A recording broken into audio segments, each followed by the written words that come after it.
Dictated in 1906. In those early days, dueling suddenly became a fashion in the new territory of Nevada, and by 1864, everybody was anxious to have a chance in the new sport, mainly for the reason that he was not able to thoroughly respect himself so long as he had not killed or crippled somebody in a duel or been killed or crippled in one himself. At that time, I had been serving as city editor on Mr. Goodman's Virginia City Enterprise for a matter of 2 years. I was 29 years old. I was ambitious in several ways, but I had entirely escaped the seductions of that particular craze. I had had no desire to fight a duel. I had no intention of provoking one. I did not feel respectable, but I got a certain amount of satisfaction out of feeling safe. I was ashamed of myself. The rest of the staff were ashamed of me, but I got along well enough. I had always been accustomed to feeling ashamed of myself for one thing or another, so there was no novelty for me in the situation. I bore it very well. Plunkett was on the staff. R.M. Daggett was on the staff. These had tried to get into duels, but for the present had failed. We were waiting.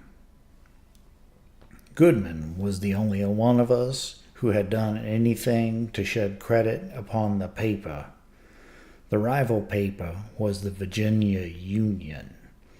Its editor for a little while was Tom Fitch, called the Silver-Tongued Orator of Wisconsin. That was where he came from. He tuned up his oratory in the editorial columns of the Union, and Mr. Goodman invited him out and modified him with a bullet. I remember the joy of the staff when Goodman's challenge was accepted by Fitch. We ran late that night and made much of Joe Goodman. He was only 24 years old. He lacked the wisdom which a person has at 29, and he was glad of being it, as I was that I wasn't. He chose Major Graves for his second. That name is not right, but it's close enough. I don't remember the major's name. Graves came over to instruct Joe in the dueling art. He had been a major under Walker, the gray-eyed man of destiny, and had fought all through that remarkable man's filibustering campaign in Central America. The fact gauges the major. To say that a man was a major under Walker and came out of that struggle ennobled by Walker's praise is to say that the major was not merely a brave man, but he was brave to the very utmost limit of that word. All of Walker's men were like that. I knew the Gillis family intimately. The father made the campaign under Walker, and with him one son. They were in the memorable Plaza fight, and it stood out to the last against overwhelming odds, as did all of the Walker men. The son was killed at the father's side. The father received a bullet through the eye. The old man, for he was an old man at the time, wore spectacles, and the bullet of one of the glasses went into his skull and remained there. There were some other sons, Steve, George, and Jim, very young chaps, the merest lads, who wanted to be in the Walker expedition, for they had their father's dauntless spirit. But Walker wouldn't have them. He said it was a serious expedition and no place for children. The Major was a majestic creature, with a most stately and dignified and impressive military bearing, and he was by nature and training courteous, polite, graceful, winning, and he had that quality which I think I have encountered in only one other man, Bob Howland, a mysterious quality which resides in the eye, and when that eye is turned upon an individual or a squad in warning, that is enough.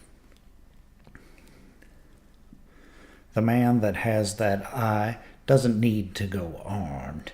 He can move upon an armed desperado and quell him and take him prisoner without saying a single word. I saw Bob Howland do that once.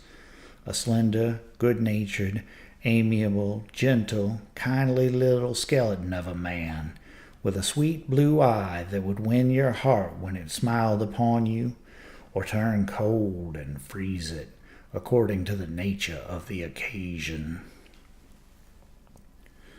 The Major stood Joe up straight, stood Steve Gillis up 15 paces away, made Joe turn right side toward Steve, cock his Navy six-shooter, that prodigious weapon, and hold it straight down against his leg, told them that was the correct position for the gun, that the position ordinarily in use at Virginia City, that is to say, the gun straight up in the air, then brought slowly down to your man, was all wrong.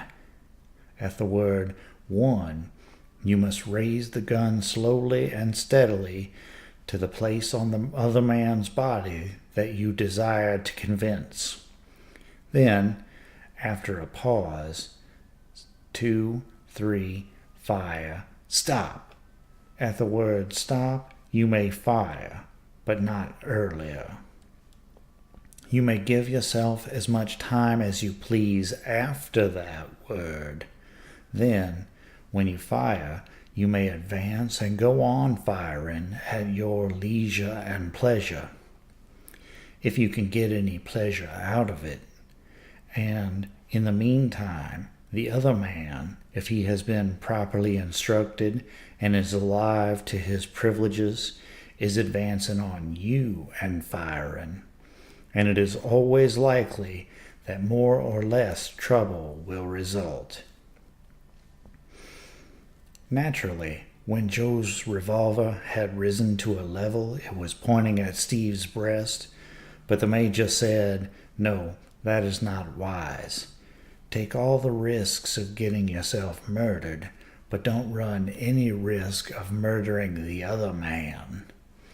If you survive a duel, you want to survive it in such a way that the memory of it will not linger along with you through the rest of your life and interfere with your sleep. Aim at your man's leg, not at the knee, not above the knee, for those are dangerous spots. Aim below the knee, cripple him, but leave the rest of him to his mother."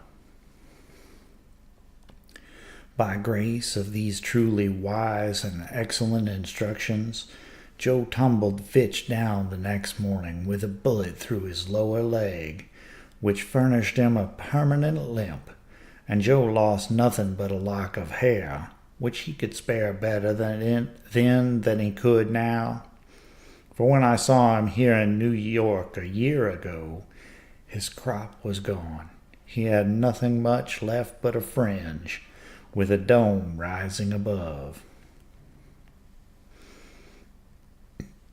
About a year later, I got my chance, but I was not hunting for it. Goodman went off to San Francisco for a week's holiday, and left me to be chief editor. I had supposed that was an easy berth, there being nothing to do but write one editorial per day, but I was disappointed in that superstition. I couldn't find anything to write an article about the first day. Then it occurred to me that inasmuch as it was the 22nd of April, 1864, the next morning would be the 300th anniversary of Shakespeare's birthday, and what better theme could I want than that? I got the cyclopedia and examined it, and found out who Shakespeare was and what he had done, and I borrowed all that and laid it before a community that couldn't have been better prepared for instruction about Shakespeare than if they had been prepared by art. There wasn't enough of what Shakespeare had done to make an editorial of the necessary length, but I filled it out with what he hadn't done, which in many respects was more important and striking and readable than the handsomest things he had really accomplished. But next day I was in trouble again. There were no Shakespeares to work up. There was nothing in past history or in the world's future possibilities to make an editorial out of suitable to that community. So there was but one theme left. That theme was Mr. Laird, proprietor of the Virginia Union. His editor had gone off to San Francisco too, and Laird was trying his hand at editing. I woke up Mr. Laird with some courtesies of the kind that were fashionable among newspaper editors in that region, and he came back at me the next day in a most vitriolic way. He was hurt by something I had said about him, some little thing. I don't remember what it was now. Probably called him a horse thief, or one of those little phrases customarily used to describe another editor. They were no doubt just and accurate, but Laird was a very sensitive creature, and he didn't like it. So he expected a challenge from Mr. Laird, because according to the rules, according to the etiquette of dueling, as reconstructed and reorganized and improved by the duelists of that region, whenever you said a thing about another person that he didn't like, it wasn't sufficient for him to talk back in the same offensive spirit. Etiquette required him to send a challenge, so we waited for a challenge. Waited all day. It didn't come, and as the day wore along, hour after hour, and no challenge came, the boys grew depressed. They lost heart, but I was cheerful. I felt better and better all the time. They couldn't understand it, but I could understand it. It was my make that enabled me to be cheerful when other people were despondent. So then it became necessary for us to waive etiquette and challenge Mr. Laird. When we reached that decision, they began to cheer up, but I began to lose some of my animation. However, in enterprises of this kind, you are in the hands of your friends. There is nothing for you to do but abide by what they consider to be the best course. Daggett wrote a challenge for me, for Daggett had the language, the right language, the convincing language, and I lacked it. Daggett poured out a stream of unsavory epithets upon Mr. Laird, charged with a vigor and venom of a strength calculated to persuade him, and Steve Gillis, my second, carried the challenge and came back to wait for the return. It didn't come. The boys were exasperated, but I kept my temper. Steve carried another challenge, hotter than the other, and we waited again.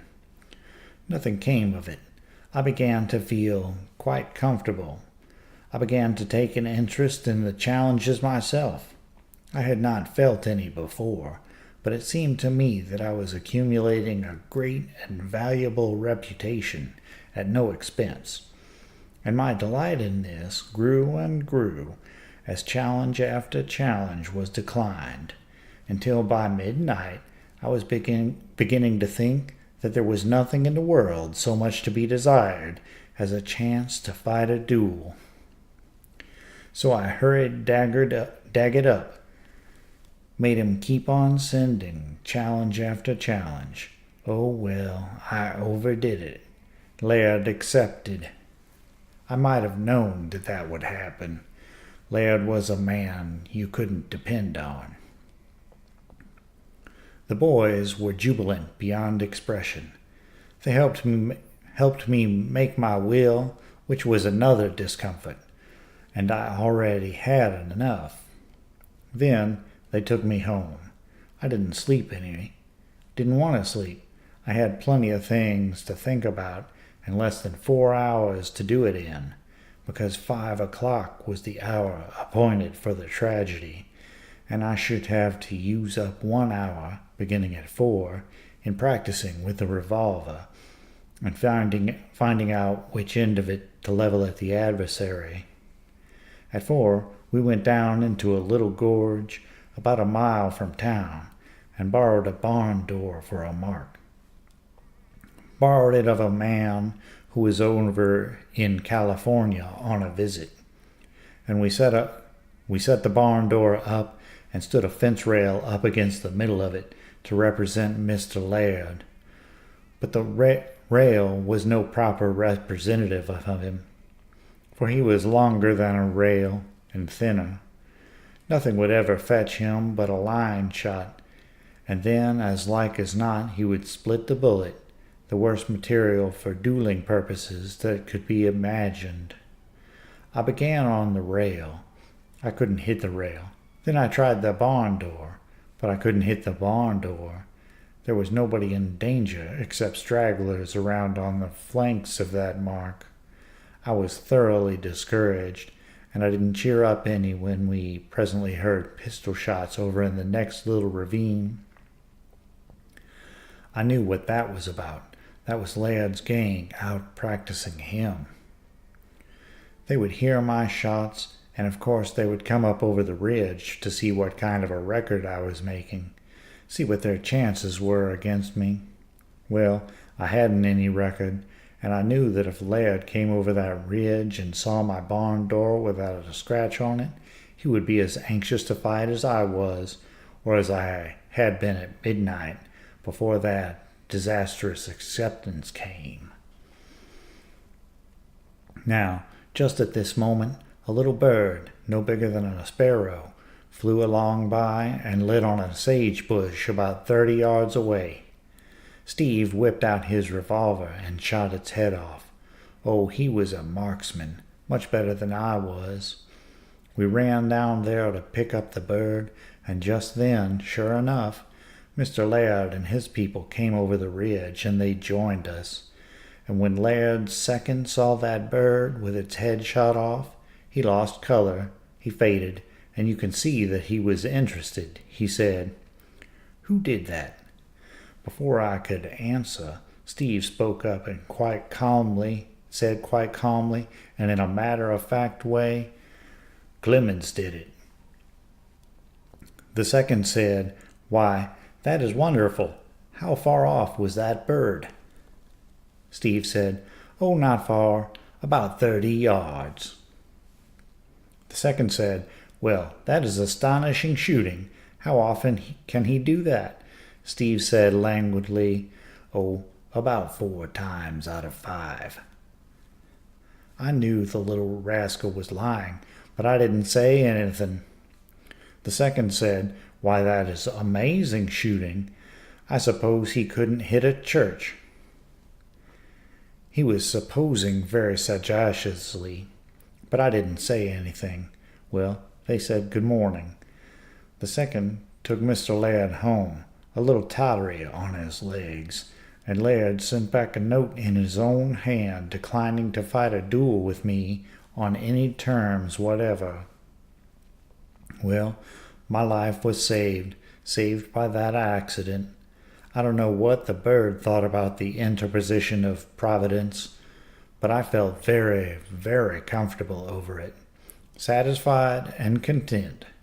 Now, we found out later that Laird had hit his mark 4 times out of 6 right along. If the duel had come off, he would have so filled my skin with bullet holes that it wouldn't have held my principles. By breakfast time, the news was all over town that I had sent a challenge and Steve Gillis had carried it. Now that would entitle us to 2 years apiece in the penitentiary, according to the brand new law. Judge North sent us no message as coming from himself, but a message came from a close friend of his. He said it would be a good idea for us to leave the territory by the first stagecoach. This would sail next morning at 4 o'clock, and in the meantime we would be searched for, but not with avidity. And if we were in the territory after that stagecoach left, we would be the first victims of the new law. Judge North was anxious to have some object lessons for that law, and he would absolutely keep us in prison for the full 2 years. Well, it seemed to me that our society was no longer desirable in Nevada, so we stayed in our quarters and observed proper caution all day, except that once Steve went over to the hotel to attend to another customer of mine. That was a Mr. Cutler. You see, Laird was not the only person whom I had tried to reform during my occupancy of the editorial chair. I had looked around and selected several other people and delivered a new zest of life into them through warm criticism and disapproval, so that when I laid down my editorial pen, I had 4 horsewhippings and 2 duels owing to me. We didn't care for the horsewhippings. There was no glory in them. They were not worth the trouble of collecting, but honor required that some notice should be taken of that other duel. Mr. Cutler had come up from Carson City, and had sent a man over with a challenge from the hotel. Steve went over to pacify him. Steve weighed only 95 pounds, but it was well known throughout the territory that with his fists he could whip anybody that walked on 2 legs. Let his weight and science be what they might. Steve was a Gillis. When a Gillis confronted a man and had a proposition to make, the proposition always contained business. When Cutler found that Steve was my second, he cooled down. He became calm and rational and was ready to listen. Steve gave him 15 minutes to get out of the hotel and half an hour to get out of town, or there would be results. So that duel went off successfully, because Mr. Cutler immediately left for Carson, a convinced and reformed man. I have never had anything to do with duels since. I thoroughly disapprove of duels. I consider them unwise, and I know they are dangerous, also sinful. If a man should challenge me now, I would go to that man and take him kindly and forgivingly by the hand and lead him to a quiet, retired spot and kill him.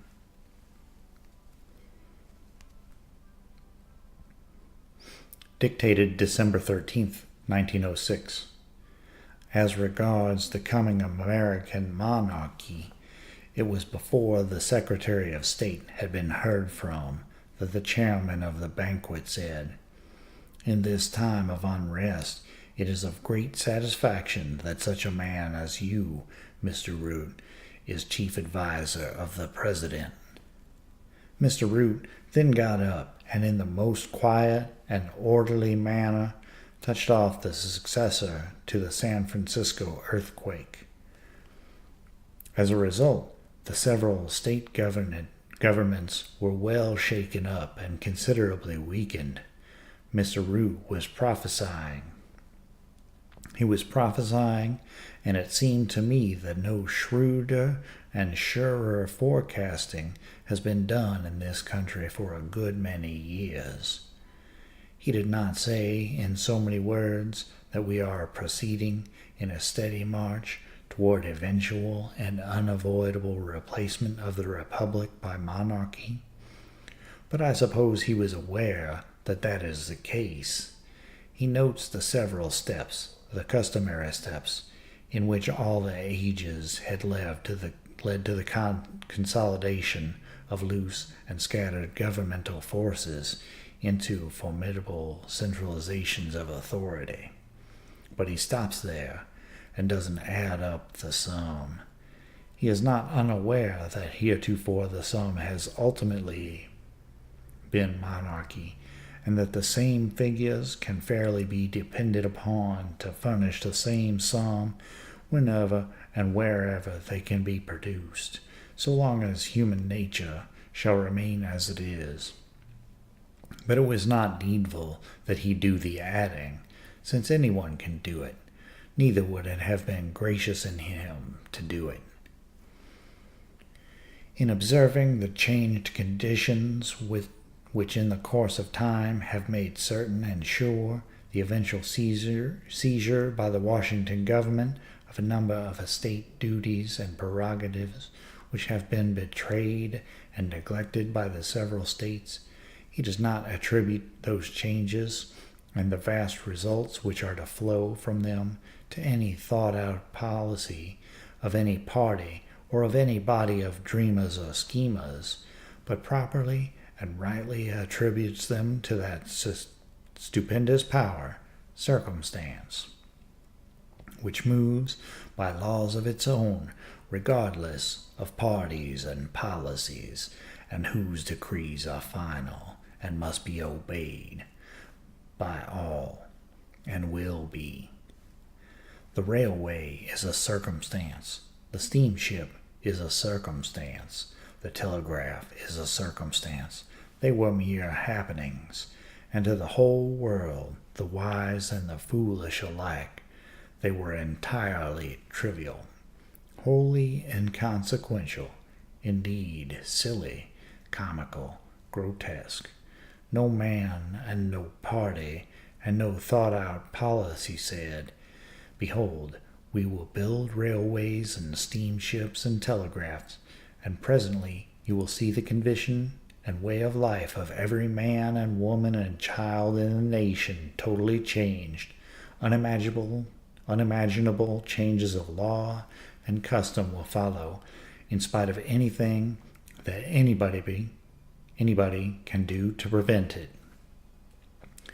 The changed conditions have come, and circumstance knows what is following and will follow. So does Mr. Root. His language is not unclear. It is crystal. Our whole life has swung away from the old state centers, and is crystallizing about national centers. The old barriers which kept the states as separate communities are completely lost from sight. That state power of regulation and control is gradually passing into the hands of the national government, sometimes by an assertion of the interstate commerce power, sometimes by an assertion of the taxing power.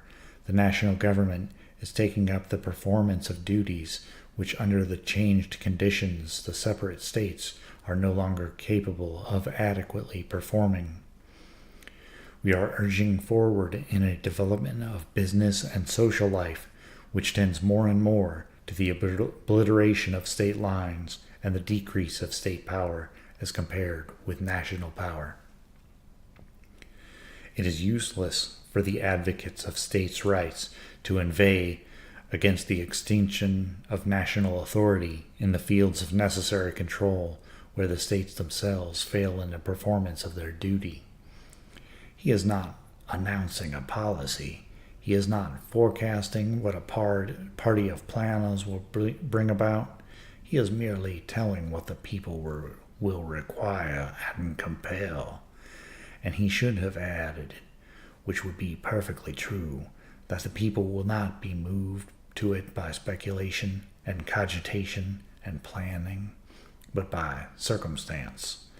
that power which arbitrarily compels all their actions and over which they have not the slightest control. The end is not yet. It is a true word. We are on the march, but at present we are only just getting started. If the states continue to fail to do their duty as required by the people, constructions of the Constitution will be found to vest the power where it will be exercised in the national government. I do not know whether that has a sinister meaning or not, and so I will not enlarge upon it lest I should chance to be in the wrong. It sounds like ship money come again, but it may not be so intended. Human nature being what it is, I suppose we must expect to drift into monarchy by and by. It is a saddening thought, but we cannot change our nature. We are all alike, we human beings, and in our blood and bone and ineradicable we carry the seeds out of which monarchies and aristocracies are grown. Worship of gods, titles, and distinctions, power. We have to worship these things and their possessors. We are all born so, and we cannot help it. We have to be despised by someone whom we regard as above us, or we are not happy. We have to have somebody to worship and envy, or we cannot be content. In America, we manifest this in all the ancient and customary ways. In public, we scoff at titles and hereditary privilege, but privately we hanker after them, and when we get a chance we buy them for cash and a daughter. Sometimes we get a good man and worth the price, but we are ready to take him anyway, whether he be ripe or rotten, whether he be clean and decent, or merely a basket of noble and sacred and long-descended offal. And when we get him, the whole nation publicly chaffs and scoffs, and privately envies, and also is proud of the honor which has been conferred upon us. We run over our list of titled purchases every now and then in the newspapers, and discuss them and caress them, and are thankful and happy. Like all the other nations, we worship money and the possessors of it, they being our aristocracy, and we have to have one. We like to read about rich people in the papers. The papers know it, and they do their best to keep this appetite liberally fed. They even leave out a football bullfight now and then to get room for all the particulars of how, according to the display heading, rich woman fell down cellar, not hurt. The falling down the cellar is of no interest to us when the woman is not rich, but no rich woman can fall down cellar, and we not yearn to know all about it and wish it was us. In a monarchy, the people willingly and rejoicingly revere and take pride in their nobilities, and are not humiliated by the reflection that this humble and hearty homage gets no return but contempt. Contempt does not shame them. They are used to it, and they recognize that it is their proper due. We are all made like that. In Europe, we easily and quickly learn to take that attitude toward the sovereigns and the aristocracies. Moreover, it has been observed that when we get the attitude, we go on and exaggerate it, presently becoming more servile than the natives and vainer of it. The next step is to rail and scoff at republics and democracies, all of which is natural, for we have not ceased to be human beings by becoming Americans, and the human race was always intended to be governed by kingship, not by popular vote. I suppose we must expect that unavoidable and irresistible circumstances will gradually take away the powers of the states and concentrate them in the central government, and that the republic will then repeat the history of all time and become a monarchy. But I believe that if we obstruct these encroachments and steadily resist them, the monarchy can be postponed for a good while yet. Dictated December 1st, 1906. An exciting event in our village, Hannibal, was the arrival of the mesmerizer. I think the year was 1850. As to that I am not sure, but I know the month. It was May. That detail has survived the wear of 55 years. A pair of connected little incidents of that month have served to keep the memory of it green for me all this time. Incidents of no consequence and not worth embalming, yet my memory has preserved them carefully and flung away things of real value to give them space and make them comfortable. The truth is, a person's memory has no more sense than his conscience, and no appreciation whatever of the values and proportions. However, never mind those trifling incidents. My subject is the mesmerizer now. He advertised his show and promised marvels. Admission as usual, 25 cents. Children and Negroes half price. The village had heard of mesmerism in a general way, but had not encountered it yet. Not many people attended the first night, but next day they had so many wonders to tell that everybody's curiosity was fired, and after that, for a fortnight, the magician had prosperous times. I was 14 or 15 years old, the age at which a boy is willing to endure all things, suffer all things, short of death by fire, if thereby he may be conspicuous and show off before the public. And so, when I saw the subjects perform their foolish antics on the platform and make the people laugh and shout and admire, I had a burning desire to be a subject myself. Every night, for 3 nights, I sat in the row of candidates on the platform and held the magic disc in the palm of my hand and gazed at it and tried to get sleepy, but it was a failure. I remained wide awake and had to retire defeated, like the majority. Also, I had to sit there and be gnawed with envy of Hicks, our journeyman. I had to sit there and see him scamper and jump when Simmons the enchanter exclaimed, "See the snake, see the snake," and hear him say, "My, how beautiful," in response to the suggestion that he was observing a splendid sunset, and so on. The whole insane business.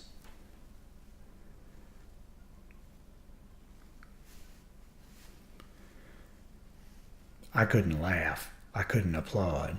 It filled me with bitterness to have others do it, and to have people make a hero of Hicks and crowd around him when the show was over and ask him for more and more particulars of the wonders he had seen in his visions, and manifest in many ways that they were proud to be acquainted with him. Hicks, the idea! I couldn't stand it. I was getting boiled to death in my own bile.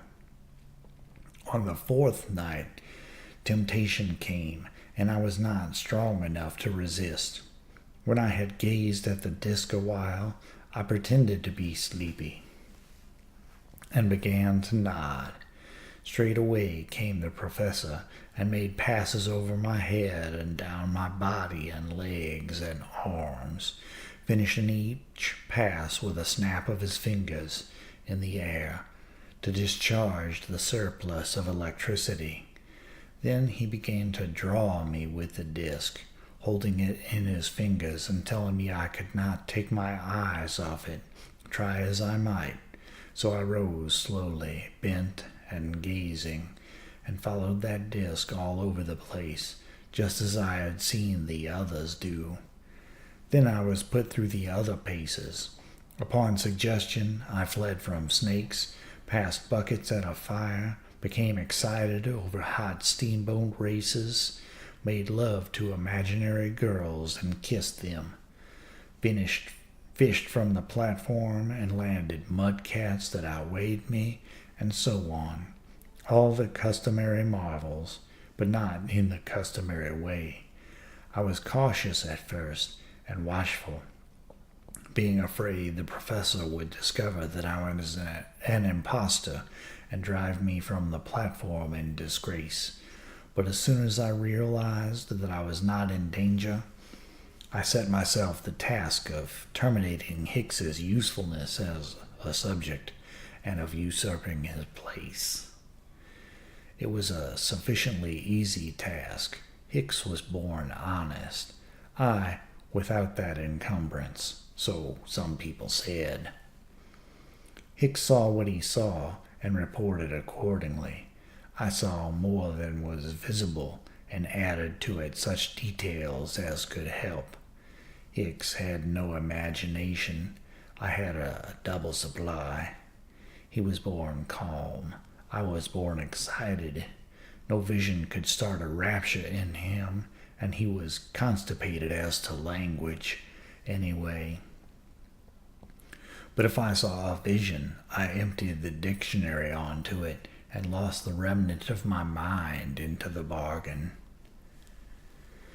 At the end of my first half hour, Hicks was a thing of the past, a fallen hero, a broken idol, and I knew it and was glad, and said in my heart, "Success to crime." Hicks could never have been mesmerized to the point where he could kiss an imaginary girl in public, or a real one either, but I was competent. Whatever Hicks had failed in, I made it a point to succeed in, let the cost be what it might, physically or morally. He had shown several bad defects, and I had made a note of them. For instance, if the magician asked, "What do you see?" and left him to invent a vision for himself, Hicks was dumb and blind. He couldn't see a thing nor say a word. Whereas the magician soon found that when it came to seeing visions of a stunning and marketable sort, I could get along better without his help than with it. Then there was another thing. Hicks wasn't worth a tallow dip on mute mental suggestion. Whenever Simmons stood behind him and gazed at the back of his skull and tried to drive a mental suggestion into it, Hicks sat with a vacant face and never suspected. If he had been noticing, he could have seen by the rapt faces of the audience that something was going on behind his back that required a response. Inasmuch as I was an impostor, I dreaded to have this test put upon me, for I knew the professor would be willing me to do something, and as I couldn't know what it was, I should be exposed and denounced. However, when my time came, I took my chance. I perceived by the tense and expectant faces of the people that Simmons was behind me, willing me with all his might. I tried my best to imagine what he wanted, but nothing suggested itself. I felt ashamed and miserable then. I believed that the hour of my disgrace was come, and that in another moment I should go out of that place disgraced. I ought to be ashamed to confess it, but my next thought was not how I could win the compassion of the kindly hearts by going out humbly and in sorrow for my misdoings, but how I could go out most sensationally and spectacularly. There was a rusty and empty old revolver lying on the table among the properties employed in the performances. On May Day, 2 or 3 weeks before, there had been a celebration by the schools, and I had had a quarrel with a big boy who was the school bully, and I had not come out of it with credit. That boy was now seated in the middle of the house, halfway down the main aisle. I crept stealthily and impressively toward the table, with a dark and murderous scowl on my face, copied from a popular romance, seized the revolver suddenly, flourished it, shouted the bully's name, jumped off the platform, and made a rush for him and chased him out of the house before the paralyzed people could interfere to save him. There was a storm of applause, and the magician, addressing the house, said, most impressively, that you may know how remarkable this really is, and how wonderfully developed a subject we have in this boy. I assure you that without a single spoken word to guide him as he carried out what I have mentally commanded to do to the minutest detail, I could have stopped it at a moment with his vengeful career by a mere exertion of my will. Therefore, the poor fellow who has escaped was at no time in danger. So I was not in disgrace. I returned to the platform a hero, and happier than I have ever been in this world since. As regards mental suggestion, my fears of it were gone. I judged that in case I failed to guess what the professor might be willing me to do, I could count on putting up something that would answer just as well. I was right, and exhibitions of unspoken suggestion became a favorite with the public.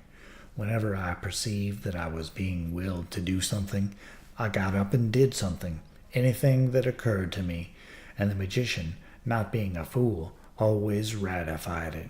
When people asked me, "How can you tell what he is willing you to do?" I said, "It's just as easy." And they always said, admiringly, "Well, it beats me how you can do it." Hicks was weak in another detail. When the professor made passes over him and said, "His whole body is without sensation now. Come forward and test him, ladies and gentlemen." The ladies and gentlemen always complied eagerly and stuck pins into Hicks, and if they went deep, Hicks was sure to wince, and then that poor professor would have to explain that Hicks wasn't sufficiently under the influence. But I didn't wince. I only suffered and shed tears on the inside. The miseries that a conceited boy will endure to keep up his reputation, and so will a conceited man. I know it in my own person, and have seen it in 100,000 others. That professor ought to have protected me, and often I hoped he would, when the tests were unusually severe, but he didn't. It may be that he was deceived as well as the others, though I did not believe it, nor think it possible. Those were dear, good people, but they must have carried simplicity and credulity to the limit. They would stick a pin in my arm and bear on it until they drove it a third of its length in, and then be lost in wonder that by a mere exercise of willpower the professor could turn my arm to iron and make it insensible to pain. Whereas it was not insensible at all. I was suffering agonies of pain. After that fourth night, that proud night, that triumphant night, I was the only subject. Simmons invited no more candidates to the platform. I performed alone every night the rest of the fortnight. In the beginning of the second week, I conquered the last doubters. Up to that time, a dozen wise old heads, the intellectual aristocracy of the town, had held out as implacable unbelievers. I was as hurt by this as if I were engaged in some honest occupation. There was nothing surprising about this. Human beings feel dishonor the most sometimes when they most deserve it. That handful of overwise old gentlemen kept on shaking their heads all the first week and saying they had seen no marvels there that could not have been produced by collusion. And they were pretty vain of their unbelief, too, and liked to show it and air it, and be superior to the ignorant and the gullible, particularly old Dr. Peake, who was the ringleader of the irreconcilables and very formidable, for he was an FFV.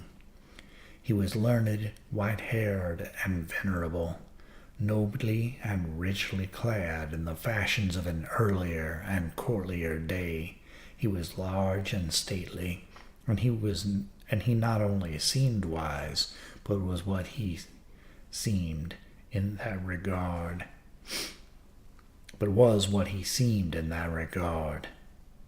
He had great influence, and his opinion upon any matter was worth much more than that of any other person in the community. When I conquered him at last, I knew I was undisputed master of the field, and now, after more than 50 years, I acknowledge, with a few dry old tears, that I rejoiced without shame. Dictated December 2nd, 1906. In 1847, we were living in a large white house on the corner of Hill and Main Streets, a house that still stands, but isn't large now, although it hasn't lost a plank. I saw it a year ago and noticed that shrinkage. My father died in it in March of the year mentioned, but our family did not move out of it until some months afterward. Ours was not the only family in the house. There was another, Dr. Grant's. One day, Dr. Grant and Dr. Rayburn argued a matter on the street with sword canes, and Grant was brought home multifariously punctured. Old Dr. Peake caulked the leaks, and came every day for a while to look after him.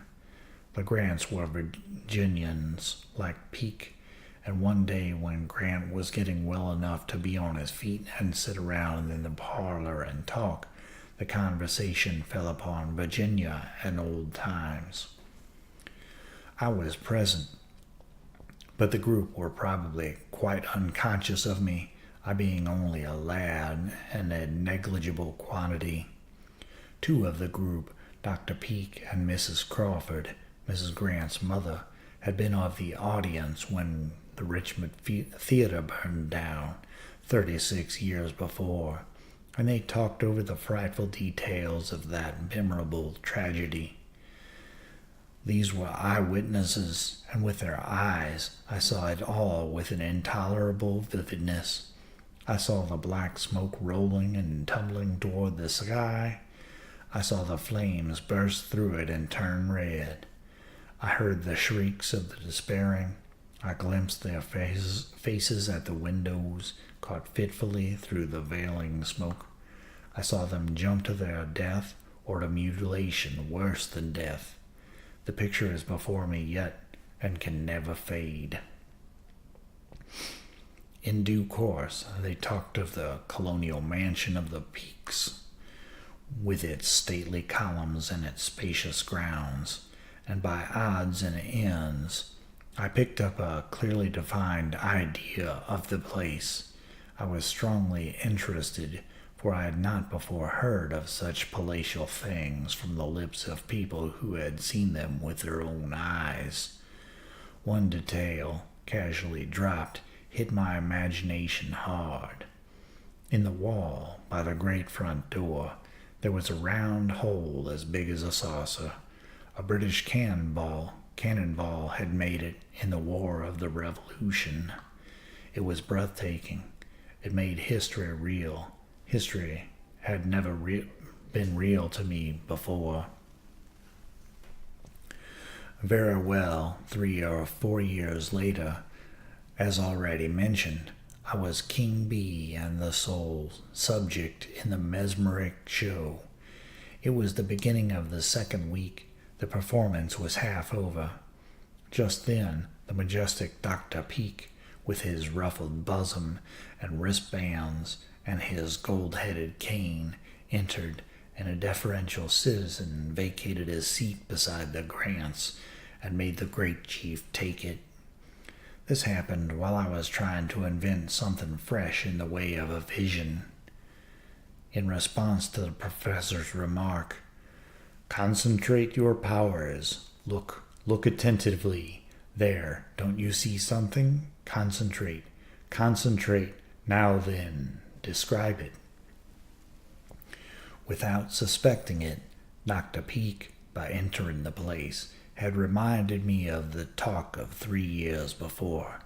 He had also furnished me capital and was become my confederate and accomplices in my frauds. I began on a vision, a vague and dim one. That was part of the game at the beginning of a vision. It isn't best to see it too clearly at first. It might look as if you had come loaded with it. The vision developed by degrees and gathered swing, momentum, energy. It was the Richmond fire. Dr. Peak was cold at first, and his fine face had a trace of polite scorn in it. But when he began to recognize that fire, that expression changed, and his eyes began to light up. As soon as I saw that, I threw the valves wide open and turned on all the steam, and gave those people a supper of fire and horrors that was calculated to last them one while. They couldn't gasp when I got through. They were petrified. Dr. Peak had risen and was standing and breathing hard. He said in a great voice, "My doubts are ended. No collusion could produce that miracle. It was totally impossible for him to know those details, yet as he has described them with the clarity of an eyewitness, and with what unassailable truthfulness God knows I know. I saved the colonial mansion for the last night, and solidified and perpetuated Dr. Peak's conversation with the cannonball hole. He explained to the house that I could never have heard of that small detail, which differentiated this mansion from all other Virginian mansions and perfectly identified it. Therefore, the fact stood proven that I had seen it in my vision. Locks. It is curious, when the magician's engagement closed, there was but one person in the village who did not believe in mesmerism, and I was the one. All the others were converted, but I was to remain an implacable and unpersuadable disbeliever in mesmerism and hypnotism for close upon 50 years. This was because I never would examine them in after life. I couldn't. The subject revolted me, perhaps because it brought back to me a passage in my life which for pride's sake I wished to forget, though I thought, or persuaded myself I thought, I should never come across a proof which wasn't thin and cheap, and probably had a fraud like me behind it. The truth is, I did not have to wait long to get tired of my triumphs. Not 30 days, I think. The glory which is built upon a lie soon becomes a most unpleasant encumbrance. No doubt, for a while, I enjoyed having my exploits told and retold and told again in my presence, and wondered over and exclaimed about, but I quite distinctly remember that there presently came a time when the subject was wearisome and odious to me, and I could not endure the disgusting discomfort of it. I am well aware that the world-glorified doer of a deed of great and real splendor has just my experience. I know that he deliciously enjoys hearing about it for 3 or 4 weeks, and that pretty soon after that he begins to dread the mention of it, and by wishes that he had been the damned before he ever thought of doing that deed. I remember how General Sherman used to rage and swear over when we were marching through Georgia, which was played at him and sung at him everywhere he went. Still, I think I suffered a shade more than the legitimate hero does, he being privileged to soften his misery with the reflection that his glory was at any rate golden and reproachless in its origin. Whereas I had no such privilege, there being no possible way to make mine respectable. How easy it is to make people believe a lie, and how hard it is to undo that work again. 35 years after those evil exploits of mine, I visited my old mother, whom I had not seen for 10 years, and being moved by what seemed to me a rather noble and perhaps heroic impulse, I thought I would humble myself and confess my ancient fault. It cost me a great effort to make up my mind. I dreaded the sorrow that would rise in her face and the shame that would look out of her eyes, but after long and troubled reflection, the sacrifice seemed due and right, and I gathered my resolution together and made the confession. To my astonishment, there were no sentimentalities, no dramatics, no George Washington effects. She was not moved in the least degree. She simply did not believe me, and said so. I was not merely disappointed, I was nettled to have my costly truthfulness flung out of the market in this placid and confident way when I was expecting to get a profit out of it. I asserted and reasserted with rising heat my statement that every single thing I had done on those long-vanished nights was a lie and a swindle. And when she shook her head tranquilly and said she knew better, I put up my hand and swore to it, adding a triumphant, "Now what do you say?" It did not affect her at all. It did not budge her the fraction of an inch from her position.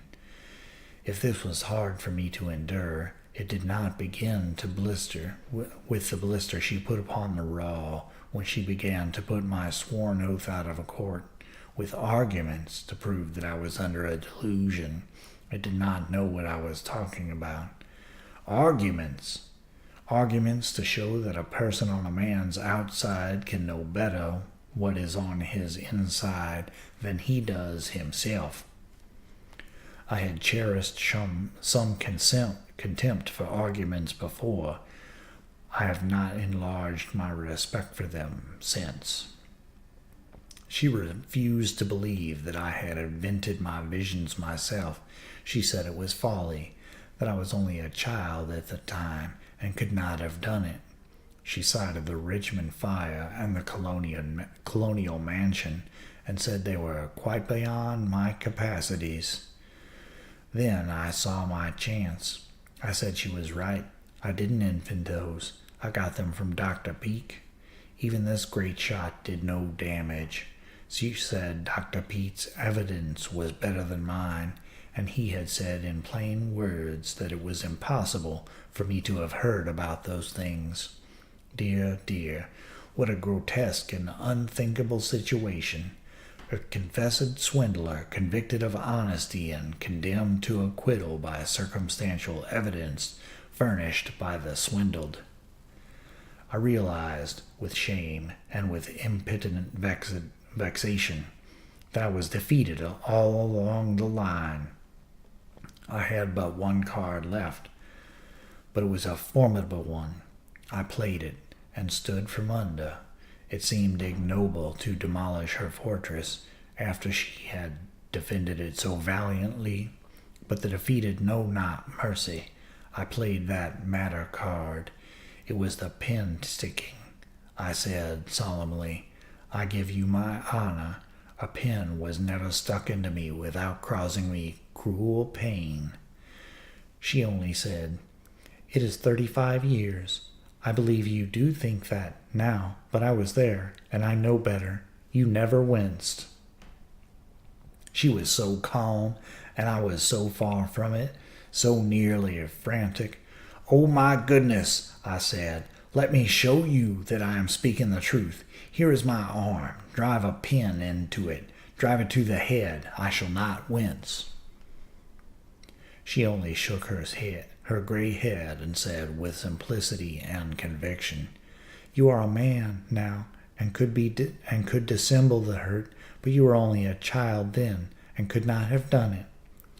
And so the lie which I played upon her in my youth remained with her as an unchallengeable truth to the day of her death.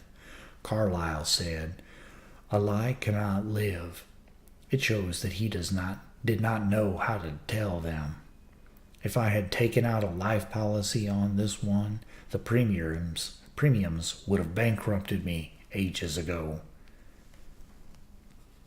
Dictated March 28, 1906.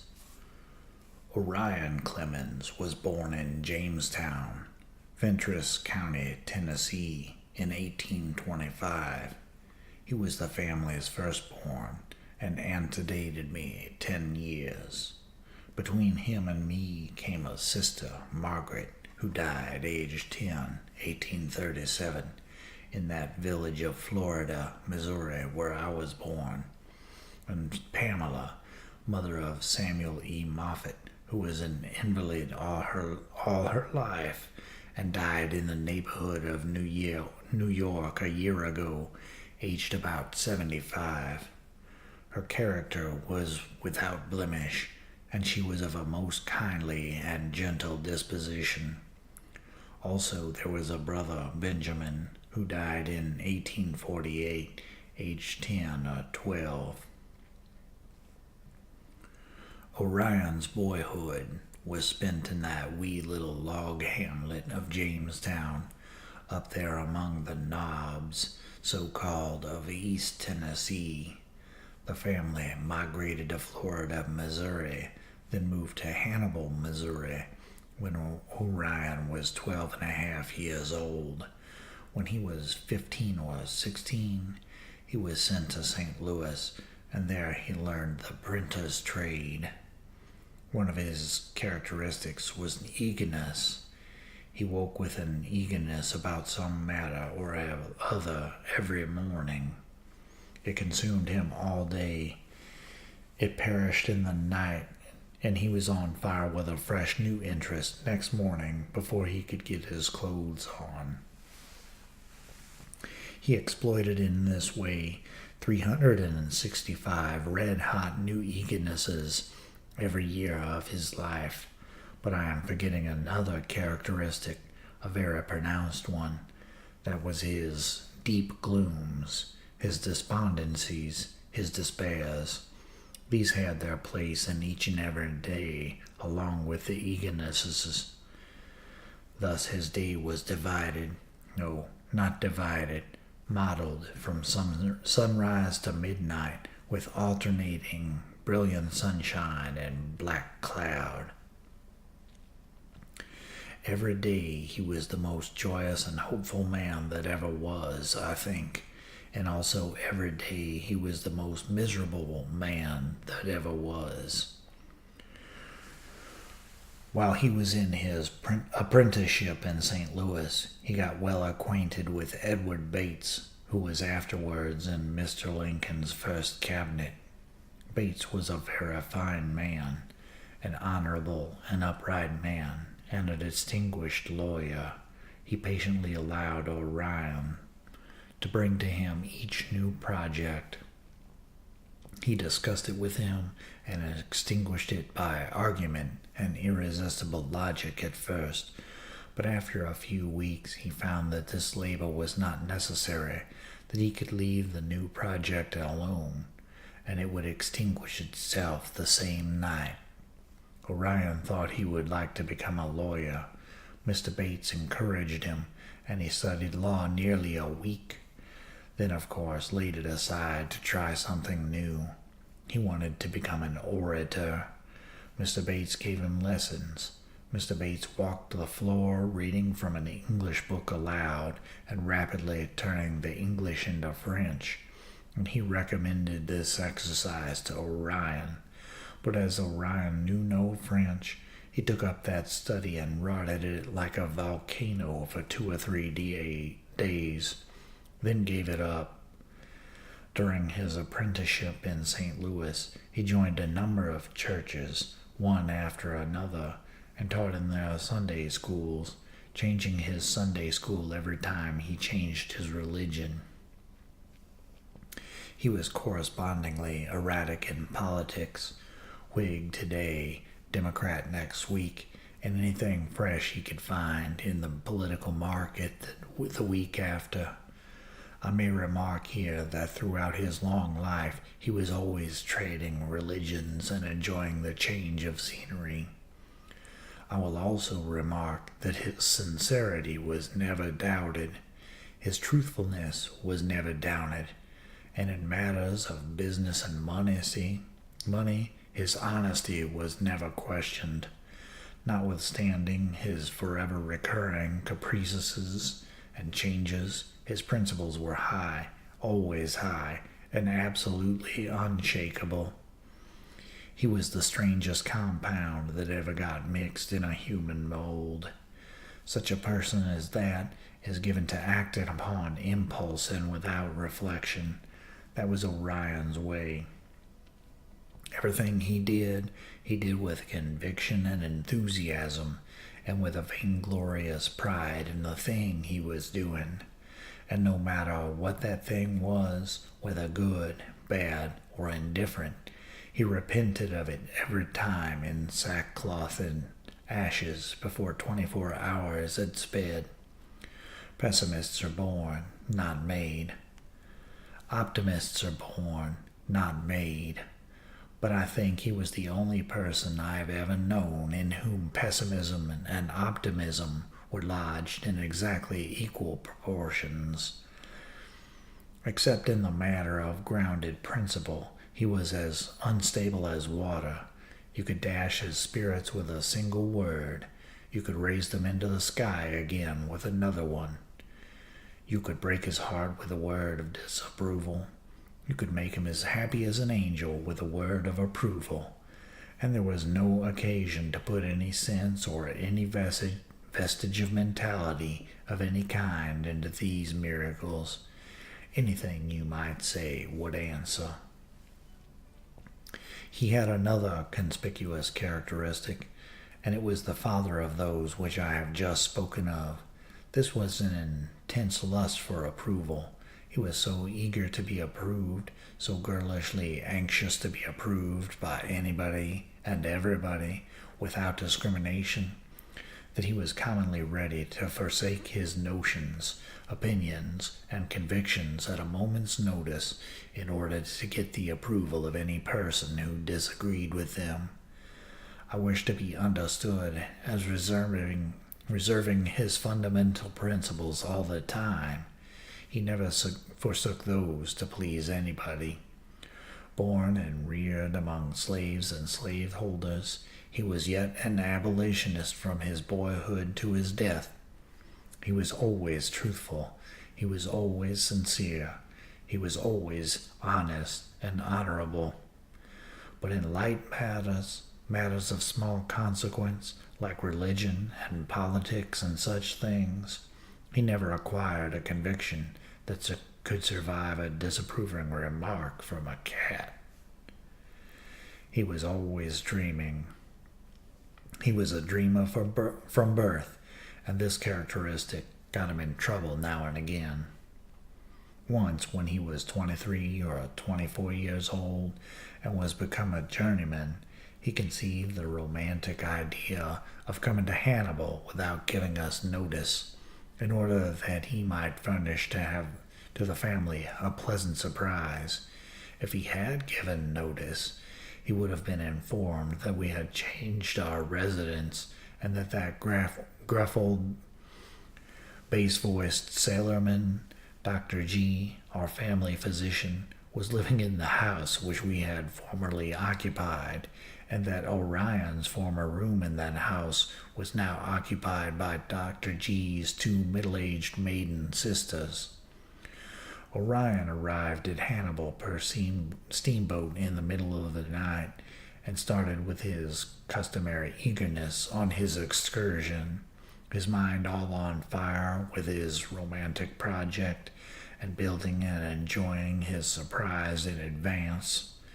He was always enjoying things in advance. It was the make of him. He never could wait for the event, but must build it out of dream stuff and enjoy it beforehand. Consequently, sometimes when the event happened, he saw that it was not as good as the one he had invented in his imagination, and so he had lost profit by not keeping the imaginary one and letting the reality go. When he arrived at the house, he went around to the back door and slipped off his boots and crept upstairs and arrived at the room of those elderly ladies without having wakened any sleepers. He undressed in the dark and got into bed and snuggled up against somebody. He was a little surprised, but not much, for he thought it was our brother Ben. It was winter, and the bed was comfortable, and the supposed Ben added to the comfort. And so he was dropping off to sleep very well satisfied with his progress so far, and full of happy dreams of what was going to happen in the morning. But something else was going to happen sooner than that, and it happened now. The maid that was being crowded fumed and fretted and struggled, and presently came to a half-waking condition and protested against the crowding. That voice paralyzed Orion. He couldn't move a limb. He couldn't get his breath, and the crowded one discovered his new whiskers and began to scream. This removed the paralysis, and Orion was out of bed and clawing round in the dark for his clothes in a fraction of a second. Both maids began to scream then. So Orion did not wait to get his whole wardrobe. He started with such parts of it as he could grab. He flew to the head of the stairs and started down, and was paralyzed again at that point, because he saw the faint yellow flame of a candle soaring up the stairs from below, and he judged that Dr. G was behind it, and he was. He had no clothes on to speak of, but no matter, he was well enough fixed for an occasion like this, because he had a butcher knife in his hand. Orion shouted to him, and this saved his life, for the doctor recognized his voice. Then, in those deep-sea-going bass tones of his that I used to admire so much when I was a little boy, he explained to Orion the change that had been made, told him where to find the Clemens family, and clothes, with some quite unnecessary advice about posting himself before he undertook another adventure like that. Advice which Orion probably never needed again, so long as he lived. One bitter December night, Orion sat up reading until 3 o'clock in the morning, and then, without looking at a clock, sallied forth to call on a young lady. He hammered and hammered at the door, couldn't get any response, didn't understand it. Anybody else would have regarded that as an indication of some kind or other, and would have drawn inferences and gone home. But Orion didn't draw inferences. He merely hammered, and finally the father of the girl appeared at the door in a dressing gown. He had a candle in his hand, and the dressing gown was all the clothing he had on, except an expression of unwelcome, which was so thick and so large that extended all down his front to his instep, and nearly obliterated the dressing gown. But Orion didn't notice that this was an unpleasant expression. He merely walked in. The old gentleman took him into the parlor, set the candle on a table, and stood. Orion made the usual remarks about the weather and sat down. sat down and talked and went on talking. That old man looked at him vindictively and waiting for his chance, waiting treacherously and malignantly for his chance. Orion had not asked for the young lady. It was not customary. It was understood that a young fellow came to see the girl of the house, not the founder of it. At last Orion got up and made some remarks to the effect that probably the young lady was busy, and he would go now and call again. That was the old man's chance, and he said with fervency, "Why, good lad, aren't you going to stop breakfast? Aren't you going to stop to breakfast?" Orion did not come to Hannibal until 2 or 3 years after my father's death. Meantime, he remained in St. Louis. He was a journeyman printer and earning wages. Out of his wage, he supported my mother and my brother Henry, who was 2 years younger than I. My sister Pamela helped in this support by taking piano pupils. Thus we got along, but it was pretty hard sledding. I was not one of the burdens, because I was taken from school at once upon my father's death and placed in the office of the Hannibal Courier as printer's apprentice, and Mr. S., the editor and proprietor of the paper, allowed me the usual emolument of the office apprentice, that is to say, board and clothes, but no money. The clothes consisted of 2 suits a year, but one of the suits always failed to materialize, and the other suit was not purchased so long as Mr. S.'s old clothes held out. I was only half as big as Mr. S. Consequently, his shirts gave me the uncomfortable sense of living in a circus tent, and I had to turn up his pants to my ears to make them short enough. There were 2 other apprentices. One was Steve Wilkins, 17 or 18 years old, and a giant.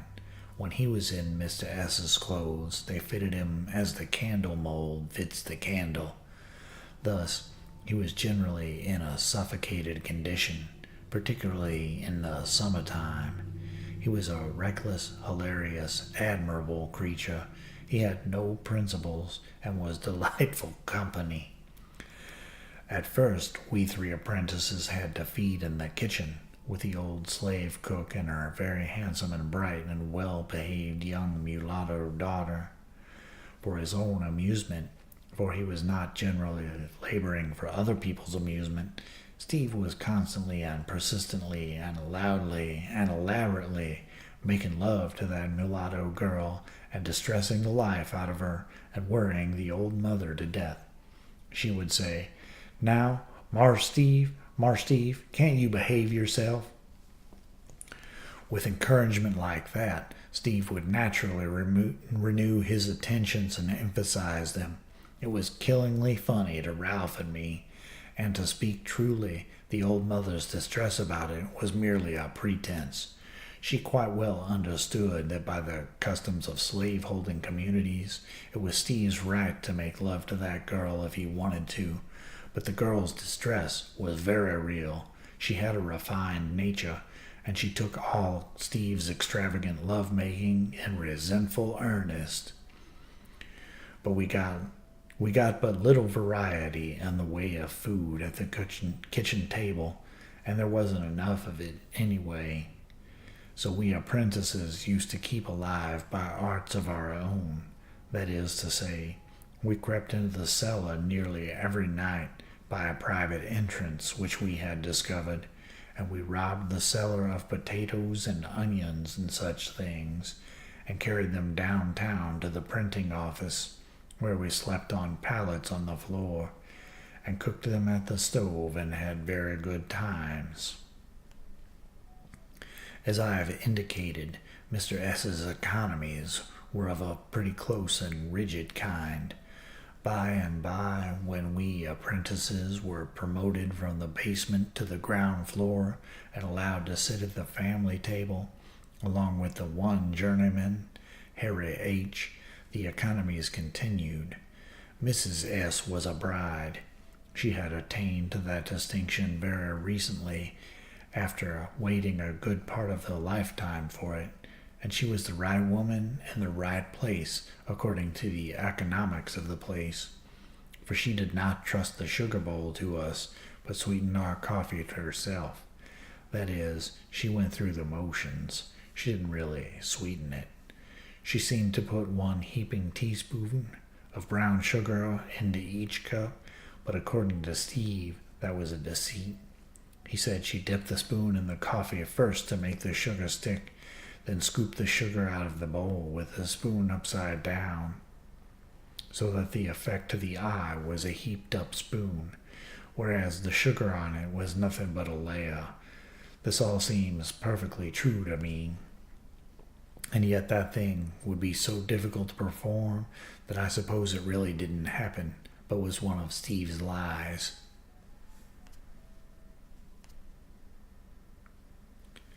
Dictated March 28th, 1906. About 1849 or 1850, Orion severed his connection with the printing house in St. Louis and came up to Hannibal and bought a weekly paper called the Hannibal Journal, together with its plant and its goodwill, for the sum of $500 cash.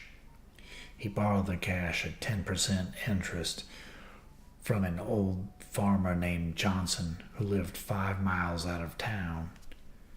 Then he reduced the subscription price of the paper from $2 to $1.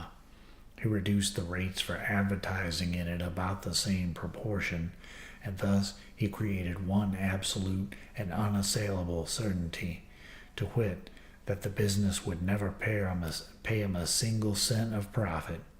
He took me out of the courier office and engaged my services in his own at $3.50 a week, which was an extravagant wage. But Orion was always generous, always liberal with everybody except himself. It cost him nothing in my case, for he never was able to pay me a penny as long as I was with him. By the end of the first year, he found he must make some economies. The office rent was cheap, but it was not cheap enough. He could not afford to pay rent of any kind, so he moved the whole plant into the house we lived in, and it cramped the dwelling place cruelly. He kept that paper alive during 4 years, but I have at this time no idea how he accomplished it. Toward the end of each year, he had to turn out and scrape and scratch for the $50 of interest due Mr. Johnson, and that $50 was about the only cash he ever received or paid out. I suppose while he was proprietor of that newspaper, except for ink and printing paper, the paper was a dead failure. It had to be that from the start. Finally, he handed it over to Mr. Johnson and went up to Muscatine, Iowa, and acquired a small interest in a weekly newspaper there. It was not a sort of property to marry on, but no matter. He came across a winning and pretty girl who lived in Quincy, Illinois, a few miles below Keokuk, and they became engaged. He was always falling in love with girls, but by some accident or other he had never gone so far as engagement before, and now he achieved nothing but misfortune by it, because he straightway fell in love with a Keokuk girl. He married the Keokuk girl, and they began to struggle for a life which turned out to be a difficult enterprise and very unpromising. To gain a living in Muscatine was plainly impossible, so Orion and his new wife went to Keokuk to live, for she wanted to be near her relatives. He bought a little bit of job printing plant, on credit, of course, and at once put prices down to where not even the apprentices could get a living out of it, and this sort of thing went on. I had not joined the Muscatine migration, but just before that happened, which I think was in 1853. I disappeared one night and fled to St. Louis. There, I worked in the composing room of the Evening News for a time, and then started on my travels to see the world. The world was New York City, and there was a little World's Fair there. It had just been opened where the great reservoir afterward was, and where the sumptuous public library is now being built, 5th Avenue and 42nd Street. I arrived in New York with $2 or $3 in pocket change and a $10 bank bill concealed in the lining of my coat. I got work at villainous wages in the establishment of John A. Gray and Green in Cliff Street, and I found board in a sufficiently villainous mechanics boarding house in Twain Street. The firm paid my wages in wildcat money at its face value, and my week's wage merely sufficed to pay board and lodging. By and by, I went to Philadelphia and worked there some months as a sub on the Enquirer and the Public Ledger. Finally, I made a flying trip to Washington to see the sights there, and in 1854 I went back to the Mississippi Valley, sitting upright in the smoking car 2 or 3 days and nights. When I reached St. Louis, I was exhausted. I went to bed on board a steamboat that was bound for Muscatine. I fell asleep at once with my clothes on, and didn't wake again for 36 hours. I worked in that little job office in Keokuk as much as 2 years, I should say, without ever collecting a cent of wages, for Orion was never able to pay anything. But Dick Hyam and I had good times. I don't know what Dick got, but it was probably only uncashable promises. One day in the midwinter of 1856 or 1857, I think it was 1856, I was coming along the main street of Keokuk in the middle of the forenoon. It was a bitter winter weather, so bitter that the street was deserted, almost. A light, dry snow was blowing here and there on the ground and on the pavement, swirling this way and that way and making all sorts of beautiful figures, but very chilly to look at. The wind blew a piece of paper past me, and it lodged against the wall of a house. Something about the look of it attracted my attention, and then I gathered it in. It was a $50 bill, the only one I had ever seen, and the largest assemblage of money I had ever encountered in one spot. I advertised it in the papers, and suffered more than $1,000 worth of solicitude and fear and distress during the next few days, lest the owner should see the advertisement and come and take my fortune away. As many as 4 days went by without an applicant. Then I could endure this kind of misery no longer. I felt sure that another 4 could not go by in this safe and secure way. I felt that I must take that money out of danger. So I bought a ticket for Cincinnati and went to that city. I worked there several months in the printing office of Wrightson and Company. I had been reading Lieutenant Herndon's account of his explorations of the Amazon and had been mildly attracted by what he said of coca. I made my mind that I would go to the headwaters of the Amazon and collect coca and trade in it and make a fortune. I left for New Orleans in the summer in the steamer Paul Jones, with this great idea filling my mind. One of the pilots of that boat was Horace Bixby. Little by little, I got acquainted with him, and pretty soon I was doing a lot of steering for him in his daily watches. When I got to New Orleans, I inquired about ships leaving for Para and discovered that there weren't any. I learned that there probably wouldn't be any during that century. It had not occurred to me to inquire about those particulars before leaving Cincinnati. So there I was. I couldn't get to the Amazon. I had no friends in New Orleans and no money to speak of. I went to Horace Bixby and asked him to make a pilot out of me. He said he would do it for $100 cash in advance. So I steered for him up to St. Louis, borrowed the money from my brother-in-law, and closed the bargain. I had acquired this brother-in-law several years before. This was Mr. William A. Moffat, a merchant, a Virginian, a fine man in every way. He had married my sister Pamela, and the Samuel E. Moffat of whom I had been speaking was their son.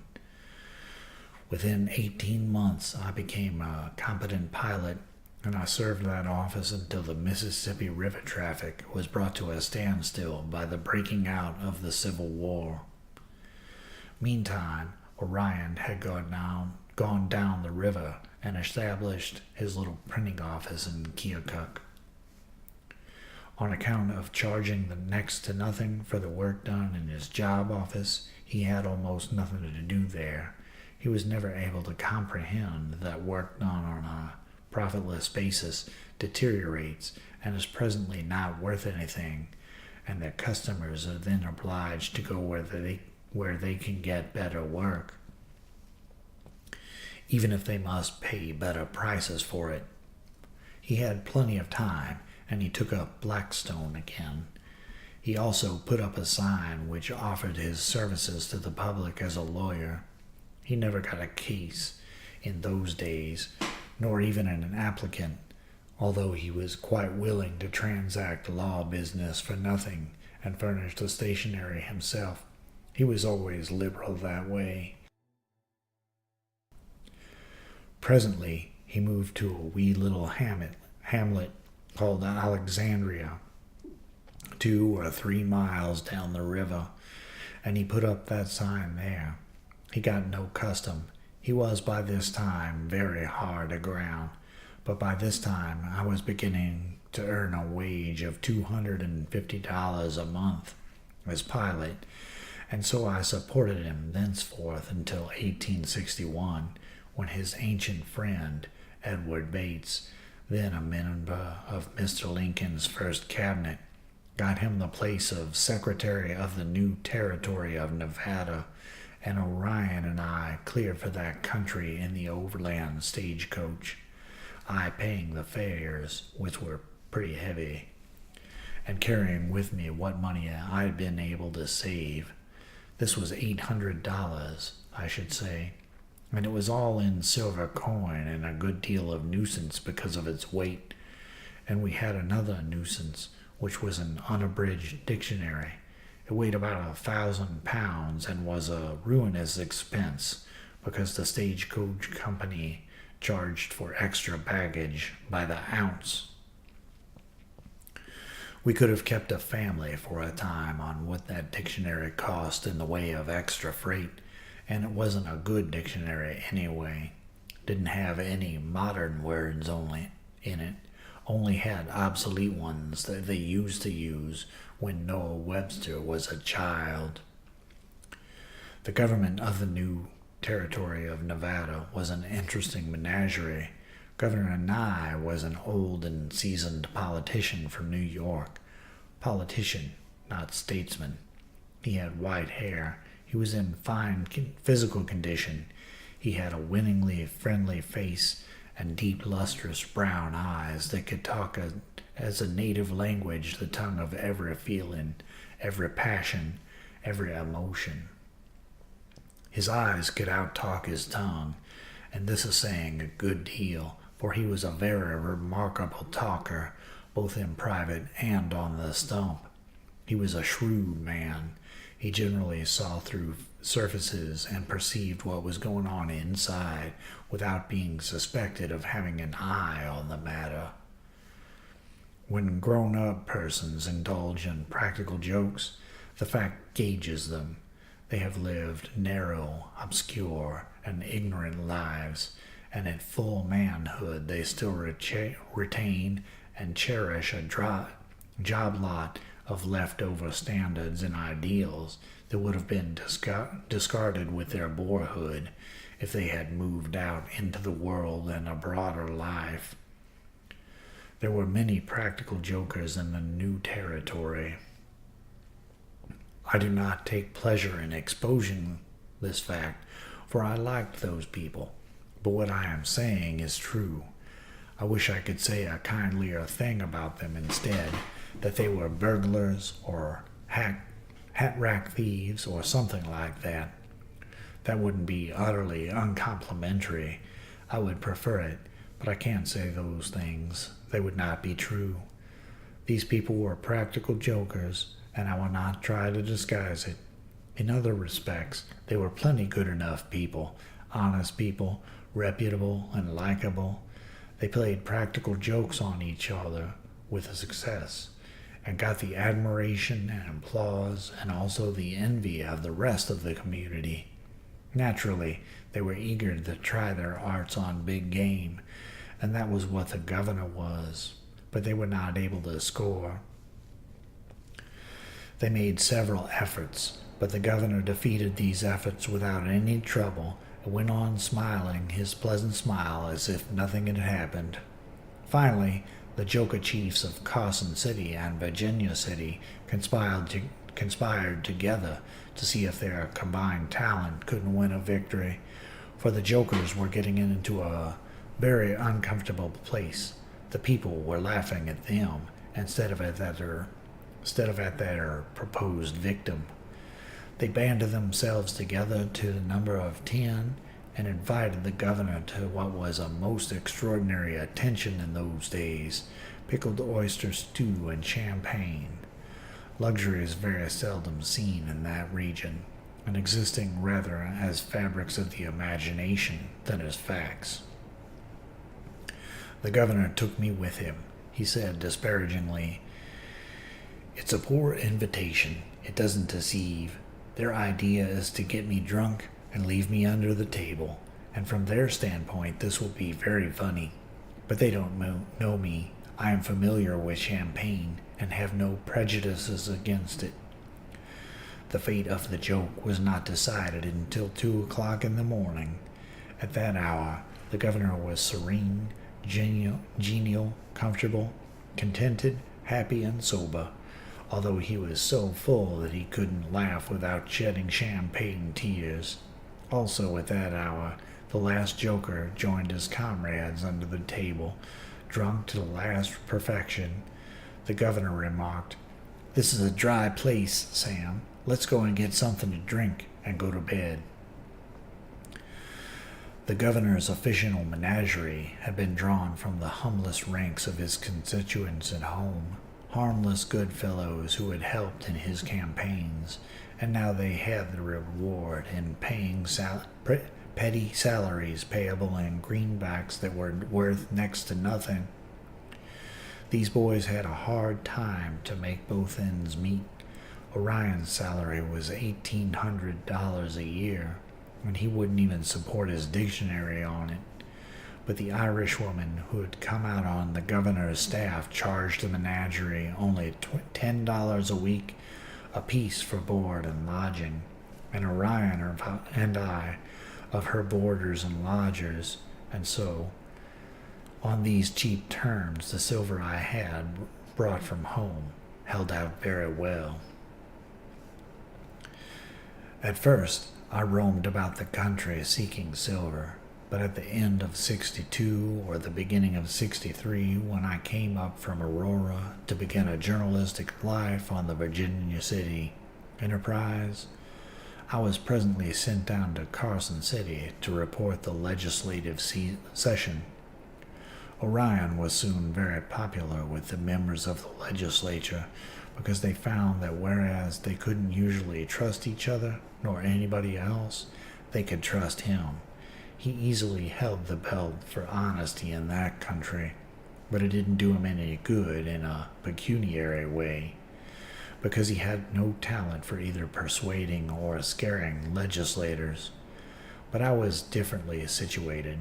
I was there every day in the legislature to distribute compliment and censure with evenly balanced justice and spread the same over half a page of the Enterprise every morning. Consequently, I was an influence. I got the legislature to pass a wise and very necessary law requiring every corporation doing business in the territory to record its charter in full without skipping a word. In a record to be kept by the Secretary of the Territory, my brother, all the charters were framed in exactly the same words. For this record service, he was authorized to charge 40 cents a folio of 100 words for the making the record.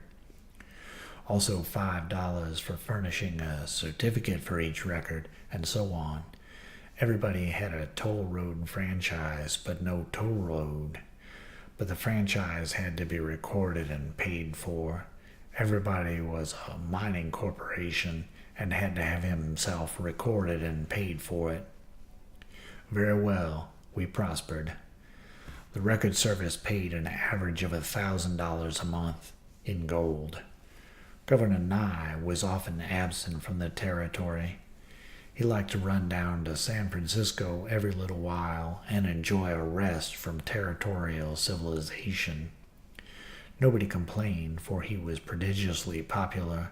He had been a stage driver in his early days in New York or New England, and had acquired the habit of remembering names and faces, and of making himself agreeable to his passengers. As a politician, this had been valuable to him, and he kept his arts in good condition by practice. By the time he had been governor a year, he had shaken hands with every human being in the territory of Nevada, and after that he always knew these people instantly at sight and could call them by name. The whole population of 20,000 persons were his personal friends, and he could do anything he chose to do and count upon their being contented with it. Whenever he was absent from the territory, which was generally, Orion served his office in his place as acting governor, a title which was soon and easily shortened to governor. He recklessly built and furnished a house at a cost of $12,000, and there was no other house in the sagebrush capital that could approach this property for style and cost. When Governor Nye's 4-year term was drawing to a close, the mystery of why he had never consented to leave the great state of New York and help inhabit that jackrabbit desert was solved. He had gone out there in order to become a United States Senator, and all that was now necessary was to turn the territory into a state. He did it without any difficulty. That undeveloped country and that sparse population were not fitted for the heavy burden of a state government, but no matter, the people were willing to have the change, and so the governor's game was made. Orion's game was made too, apparently, for he was as popular because of his honesty as the governor was for more substantial reasons.